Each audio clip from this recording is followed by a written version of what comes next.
AI is the future. No one can really deny that. And I think it's already changing our everything in our lives, including producing content, for instance, and automating things. And Lars Jensen, who's written for the audiences quite a few times, he works at Billinsgate and he writes a newsletter that you should sign up to.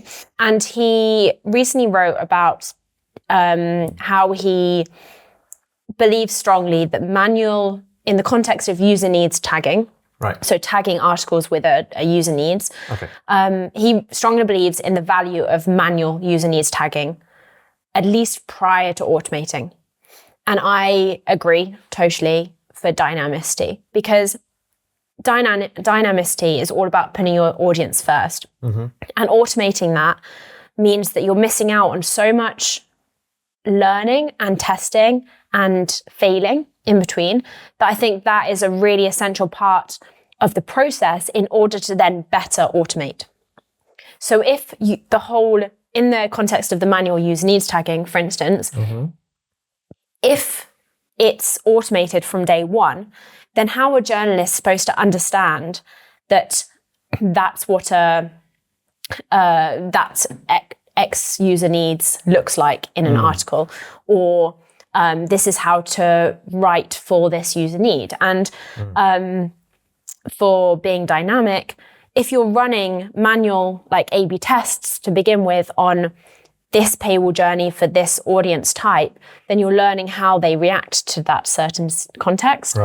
And there's definitely manual decision making that can be added into that, and that probably should in the future.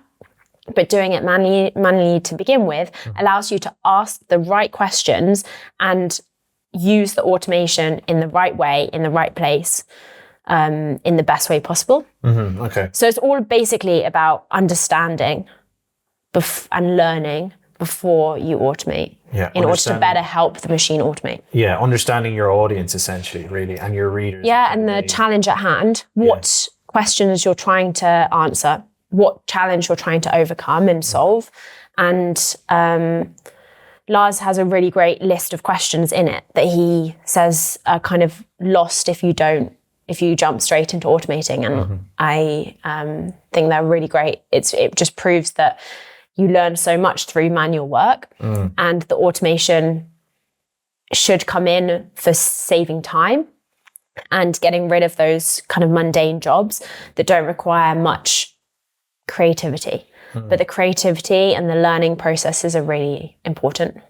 And you win in the weeds, I guess, don't you? And then you learn from, not only just you learn, like, say, mechanisms or processes, but you actually learn perspective and insight when you do things yourself, because you sort of realize, I'll try, whatever the first thing that intuitively comes to mind, right? And then you quickly run into the Dunning-Kruger effect, and you're like, oh no, I'm terrible at this. This is how I have to learn and figure out to get from here all the way up.